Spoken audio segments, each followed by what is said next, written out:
హైదరాబాద్ శివారులోని జన్వాడలో polo game జరిగింది. MP కవిత ఈ కార్యక్రమానికి ముఖ్య అతిథిగా హాజరై గేమ్లో గెలిచిన వారికి బహుమతులు అందజేశారు. మహిళలు కూడా మంచి ప్రతిభ కనబర్చారని చెప్పారు. హైదరాబాద్లో పోలో గేమ్ నిర్వహించడం ఆనందంగా ఉందన్నారు కవిత.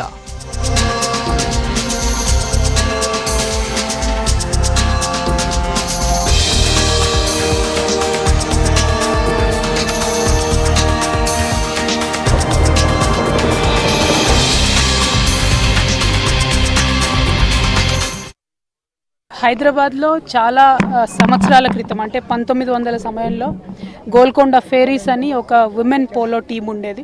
ఆ తర్వాత మళ్ళీ చాలా సంవత్సరాలకి ఒక ఇంటర్నేషనల్ కప్ని హైదరాబాద్లో హోస్ట్ చేయడం, అది కూడా విమెన్కి సంబంధించినటువంటి పోలో కప్ని హోస్ట్ చేయడం అన్నది నిజంగా నేను చాలా గర్వంగా భావిస్తూ ఉన్నాను. దీన్ని మన హైదరాబాద్కి తీసుకొచ్చినటువంటి నాజర్ పోలో క్లబ్కి సంబంధించినటువంటి వాళ్ళందరినీ కూడా నవాబ్ గారిని ముఖ్యంగా అభినందిస్తూ ఉన్నాము. పోలో అనేది మంచి గేమ్, డిఫరెంట్ గేమ్, ఆడపిల్లల్లో ఒక కొత్త స్పిరిట్ని నింపే గేమ్ అని నేను అనుకుంటా ఉన్నాను. కాబట్టి ఈ గేమ్ని ఇక్కడికి తీసుకురావడం చాలా ఆనందంగా ఉంది. ఈ గేమ్ ఇంకా పెరగాలని చెప్పి మనస్ఫూర్తిగా నేను కోరుకుంటున్నాను.